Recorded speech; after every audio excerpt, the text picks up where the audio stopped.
السلام علیکم ورحمۃ اللہ وبرکاتہ. الحمد للہ رب العالمین والعاقبۃ للمتقین والصلاۃ والسلام علی رسولہ الکریم. اعوذ باللہ من الشیطان الرجیم. بسم اللہ الرحمن الرحیم. محترم حضرات، ہم واقع کربلا اور اس کے پس منظر پر سلسلے وار گفتگو کر رہے ہیں اور آج اس کا پارٹ نمبر 13 پیش کیا جاتا ہے. ہم نے کل آپ کو جہاں پہ لا کر کے چھوڑا تھا وہ یہ بات تھی کہ حضرت حسن رضی اللہ تعالی عنہ نے حضرت معاویہ رضی اللہ تعالی عنہ کو سے صلح کر لی اور انہوں نے ان کو خلیفہ مان لیا. یہاں پر بات ہم نے آپ کو یہاں تک بات کی تھی. تھوڑا سا حضرت معاویہ رضی اللہ تعالیٰ عنہ پہ گفتگو ہوئی تھی. حضرت معاویہ رضی اللہ تعالیٰ عنہ نے 20 سال تک حکومت کی. یہ 20 سال بہت سنہرا دور ہے. اس میں بہت ہی کام ہوا کیونکہ چاروں طرف سے جو ہے وہ امن سکون ہو گیا تھا. لیکن یہ اپنی جگہ پر سب سے خطرناک بات تھی کہ خلافت جو ہے وہ بادشاہت میں چینج ہوئی. اس میں کوئی دو رائے نہیں ہے کہ جو اسلامی جو اسپرٹ تھی سیاست کے بارے میں کہ خلافت چلتی رہے، اس خلافت میں جھول آیا. جھول کیا آیا یہ سمجھ لیجئے. بہت سے لوگ یہ سمجھتے ہیں جبکہ ہم اپنے بڑے پڑھے لکھے لوگ جو ہوتے ہیں، جو لوگ ڈائننگ ہال میں بیٹھ کر کے ڈسکس کرتے ہیں، وہ یہ کہتے ہیں کہ اسلامی حکومت 30 سال کے بعد ایک دم نہیں چل سکی. تو جو سامنے والا ہوتا ہے وہ سمجھتا ہے کہ اس میں کوئی اسلام میں خدا نخواستہ فالٹ ہے کہ یہ کیری نہیں کر سکا لانگ پیریڈ تک. اس بات کو سمجھ لے کہ اس میں اس کی حقیقت کیا ہے. اس میں دو باتیں ہیں. یہ جو کہا جاتا ہے کہ خلافت بادشاہت میں ٹرانسفر ہوئی، دو معنی میں کہا جاتا ہے. نمبر 1 خلیفہ کے سلیکشن کے بارے میں کہ خلیفہ کو جو سلیکٹ کرنے کا سسٹم تھا وہ اسپرٹ ختم ہو گئی. نمبر 1. نمبر 2 مال غنیمت جو سرکاری خزانہ ہوتا تھا اس کا تصور ختم ہو گیا. مطلب جیسے کہ اللہ کے رسول صلی اللہ علیہ وسلم، ابو بکر، ان لوگوں کے زمانے میں جو مال آتا تھا اس کے جو خرچے کا سسٹم تھا وہ یہ سمجھا جاتا تھا یہ پبلک کا مال ہے. اس کے بعد امیر معاویہ رضی اللہ تعالیٰ عنہ کے زمانے کے بعد سے صرف آ کر کے عمر بن عبد العزیز کے زمانے میں پھر وہ سسٹم آیا کہ صاحب یہ مال ہمارا نہیں ہے. پھر وہاں سے جب چھوٹا تو اورنگزیب رحمۃ اللہ علیہ کے زمانے میں آیا کہ یہ میرا مال نہیں ہے. یعنی اگر حضرت علی کے بعد اگر کسی کو دیکھا جائے تو صرف عمر بن عبد العزیز ہے جنہوں نے یہ تصور دیا کہ یہ جو مال ہے یہ پبلک کا ہے، یہ ہم اس کے ذمہ دار ہیں کہ اس کی حفاظت کریں. ہم اس کے ذمہ دار نہیں ہیں کہ ہم اس کو جیسے چاہیں ویسا خرچہ کریں. یہ تصور عمر بن عبد العزیز رحمۃ اللہ علیہ نے دیا. کس کے بعد؟ حضرت علی رضی اللہ تعالیٰ عنہ کے بعد. اور عمر بن عبد العزیز کے بعد اگر آپ یہ پورا مغل پیریڈ اور اس میں جتنے بھی سب دیکھیں تو اس میں پورا تصور پھر آ کر اورنگزیب رحمۃ اللہ علیہ نے دیا. اورنگزیب رحمۃ اللہ علیہ سے جو لوگوں نے کہا کہ آپ حج پر جائیں تو انہوں نے کہا کہ میرے پاس پیسے نہیں ہیں. جس وقت انہوں نے یہ جملہ کہا تھا کہ میرے پاس پیسے نہیں ہیں، اس وقت انگریز ہندوستان کے بارے میں کمنٹ کر چکا تھا کہ ہندوستان سونے کی چڑیا ہے. سمجھے؟ اتنا مال تھا. لیکن انہوں نے اس بیت المال کو کبھی بھی اپنا مال نہیں سمجھا، بلکہ اپنے کھانے کے لیے جو خود کھاتے تھے وہ ٹوپی بنتے تھے فرصت کے وقت میں، اس کا جو پیسہ آتا تھا اس پیسے سے وہ اپنا کھانا کھاتے تھے. یہ ایک الگ بات ہے کہ ہندو رائٹرز نے، جو ہندو ہسٹورینس ہیں، انہوں نے بہت ان کے خلاف لکھا. لیکن ابھی ایک ہندی رائٹر، ایک ہندو ہے، اس نے اورنگزیب پر ایک تحقیقی کتاب لکھی کہ یہ سب جعلی پن ہے، اور اس نے بہت اچھا کانسیپٹ پیش کیا کہ عمر بن اورنگزیب کون ہے اور ان کے اوپر جو الزامات ہیں اس کی حقیقت کیا ہے. ہندی میں کتاب ہے میرے پاس رکھی ہوئی.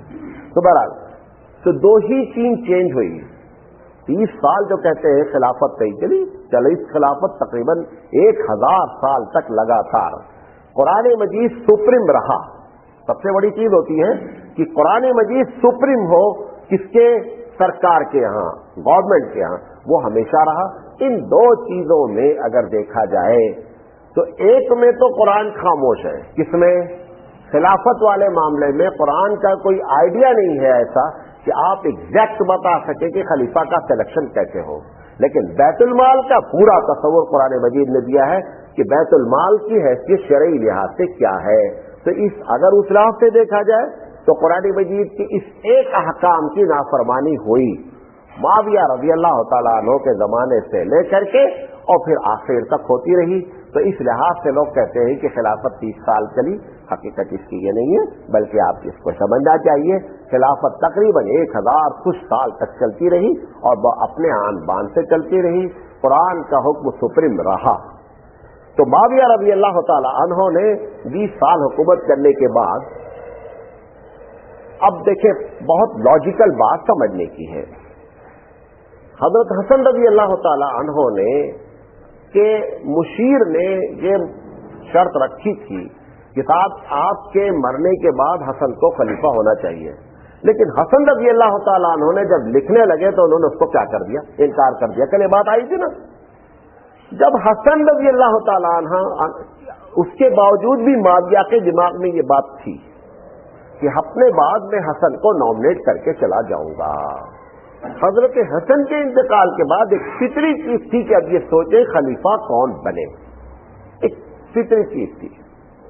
بعض لوگوں نے اس جھٹکے میں لا کر کے حضرت حسن کی موت کو خفیہ طور پر معاویہ رضی اللہ تعالیٰ عنہ کے نام پہ گڑ دیا.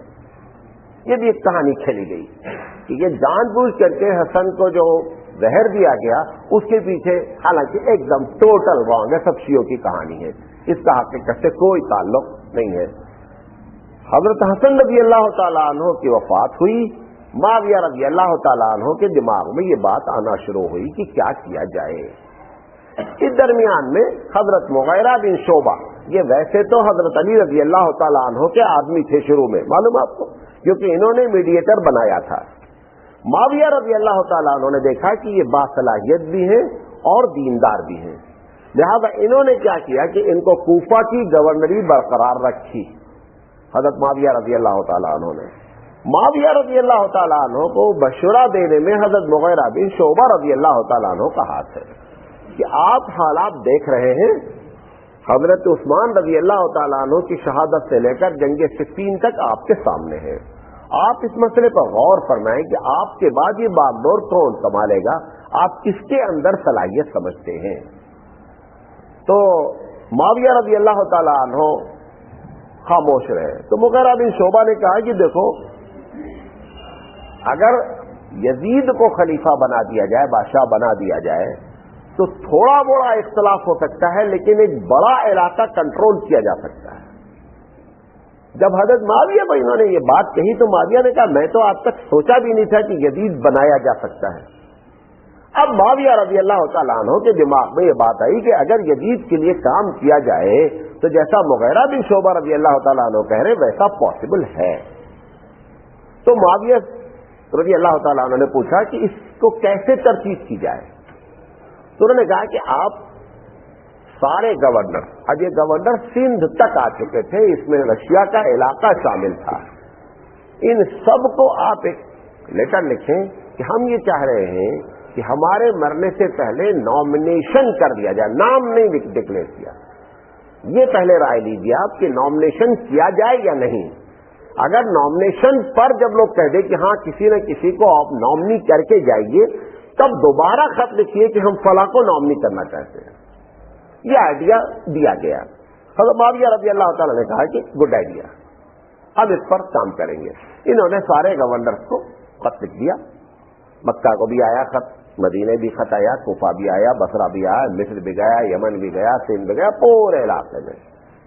ایک بڑی تعداد نے اس پر یہ کہا کہ آپ کو کر کے جانا چاہیے، کیونکہ حالات اب ایسے نہیں ہیں کہ اتنے بڑے ملک کے لیے اکٹھا کر کے سلیکشن کر لیا جائے. یہ بہت بڑا مسئلہ ہے، لہٰذا آپ کسی کو کر کے جائیں تو زیادہ بہتر ہے.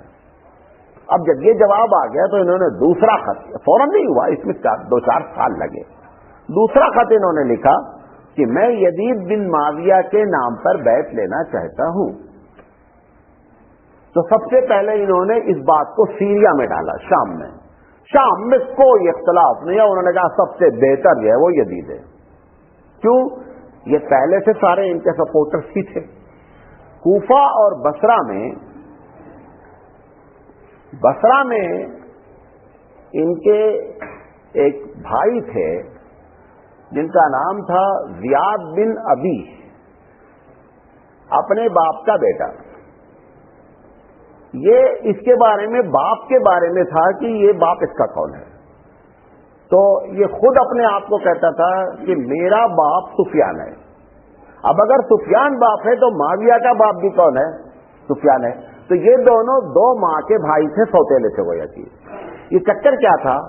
ابو سفیان کا تعلق جہالت میں ایام جاہلیت میں ایک عورت سے تھا. اس عورت سے یہ بچہ پیدا ہوا تھا. کون؟ زیاد. لیکن سفیان نے کبھی اپنی زندگی میں ڈکلیئر نہیں کیا. لوگ کہتے تھے کہ سفیان کا لڑکا ہے، اس کی رکھیل کا لڑکا ہے. بعد میں جب مسلمان ہو گئے وہ تو اس کے بعد بھی انہوں نے کھل کر نہیں کہا. لیکن معاویہ رضی اللہ تعالیٰ عنہ کا کہنا ہے کہ نہیں، ایک مرتبہ میرے باپ نے یہ بات کہی کہ میرا بیٹا ہے. تو وہ اس کو معاویہ رضی اللہ تعالیٰ عنہ زیاد سن آف سفیان لکھتے تھے.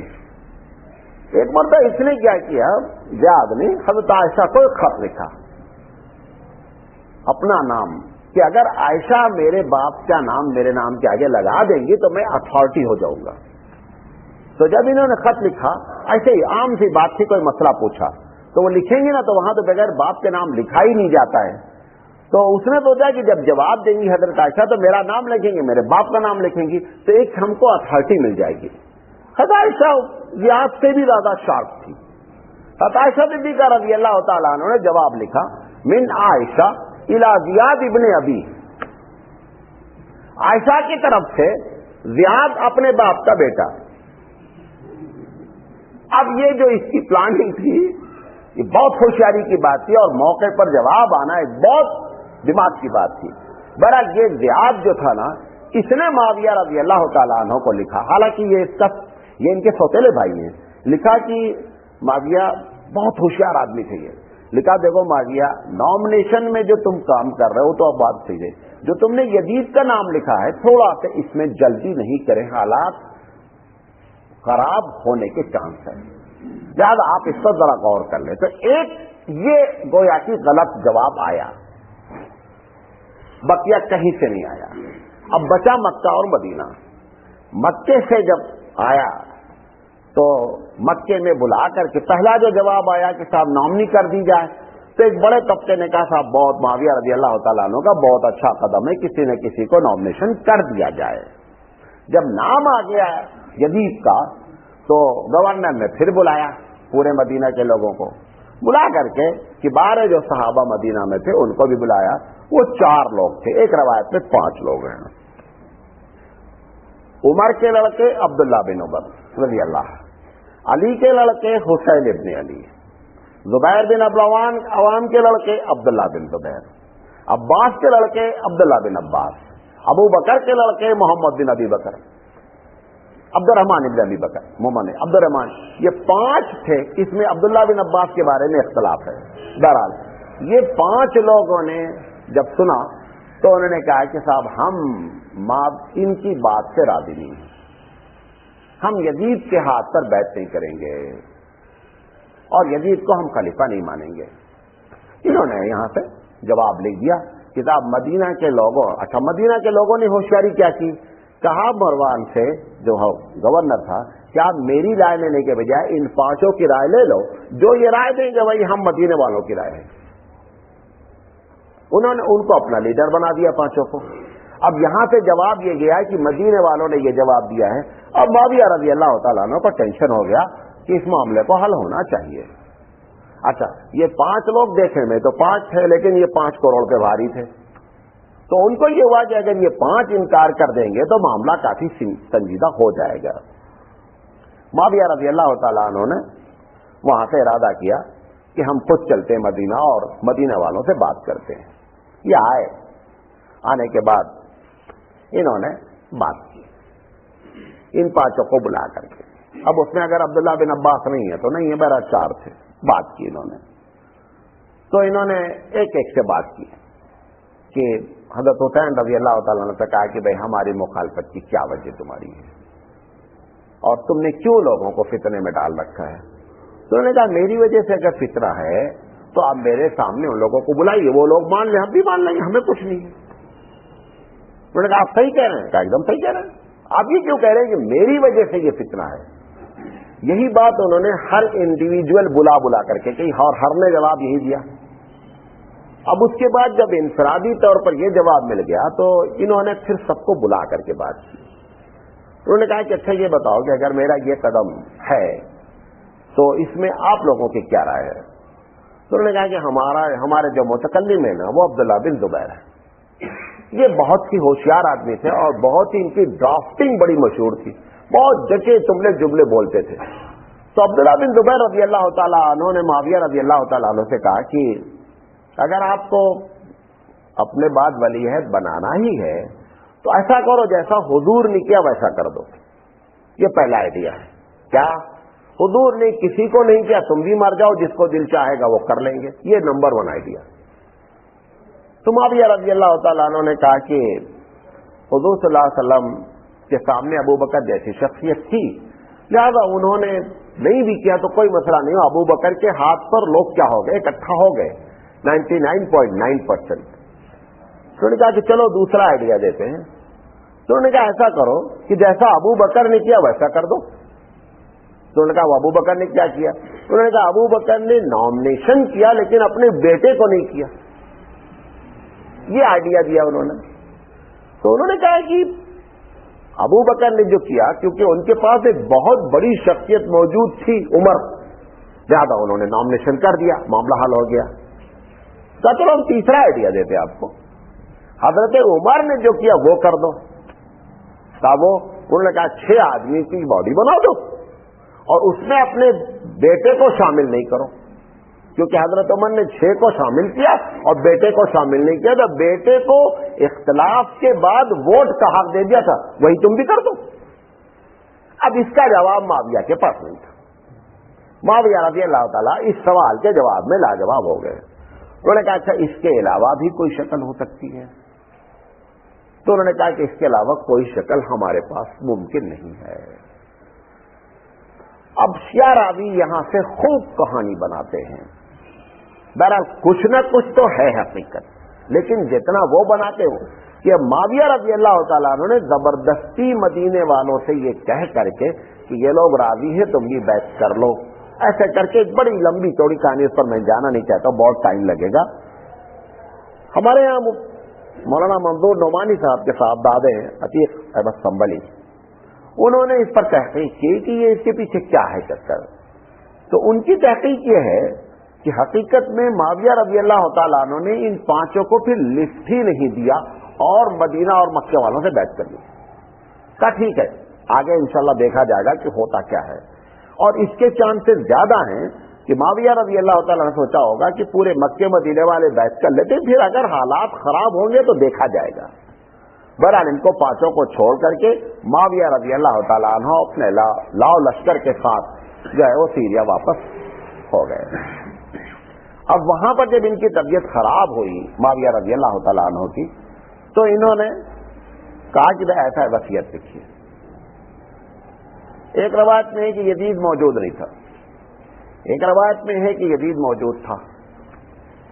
اچھا اب یہ جو یزید ہے اس کے بارے میں تھوڑا سا سن لیں۔ جب زیاد نے آبجیکشن کیا یزید کے بارے میں، جو ان کے بھائی ہیں سوتیلے، ابھی بتایا نا زیاد بن ابی سفیان، تو زیاد نے یزید کے بارے میں ریمارک پاس کیا۔ انہوں نے کہا کہ معاویہ جس کو تم بنانا چاہتے ہو اپنے بھتیجے اپنے لڑکے کو، زیاد کے اندر وہ کیپیسٹی نہیں ہے کہ وہ خلافت کو سنبھال سکے۔ تو انہوں نے کہا کیا پرابلم ہے اس کے اندر؟ انہوں نے کہا بچپنا ہے، شکاری ہے، گھومتا ہے، لاہو لیب کرتا ہے، ایسے آدمی کو آپ اتنی بڑی پوسٹ دینے جا رہے ہیں۔ تو ابو موسیٰ اشعری رضی اللہ تعالیٰ عنہ کے بارے میں ہے کہ انہوں نے معاویہ کو یہ مشورہ دیا، ایک روایت میں کہ زیاد بن ابی سفیان نے ہی دیا کہ ابھی نامنیشن کرنے کے بجائے اس کو جا کر کے سمجھاؤ۔ کس کو؟ یزید کو، کہ دیکھ تیرا نام آنے والا ہے خلافت کے لیے، اس سے پہلے پہلے تو نیک بن جا تاکہ لوگ تیرے اوپر انگلی نہیں اٹھا سکے. تو زیاد بن ابی سفیان نے ہی ایک آدمی اسپیشل یہاں سے روانہ کیا اپنے یہاں سے کہ جاؤ اور یزید کے بات میں کان ڈالو کہ تمہارا نام آ رہا ہے ولی عہدی کے لیے، لیکن جو تمہاری حرکات ہیں اگر ایسا کرو گے تو پبلک میں اختلاف ہو جائے گا. لہذا ابھی ٹائم ہے، ابھی معاویہ نے اعلان نہیں کیا ہے اور ٹائم ہے، معلوم نہیں کب ان کا انتقال ہوگا، اس سے پہلے پہلے آپ اپنے آپ کو اس لائق ثابت کر دیں کہ میں خلافت سنبھال سکتا ہوں. روایت میں آتا ہے کہ اس کے بعد یزید نے اپنے آپ کو ٹوٹلی چینج کر لیا. انشاءاللہ زندگی رہی تو کل اس کے بعد آگے بات کریں گے. وآخر دعوانا ان الحمدللہ رب العالمین.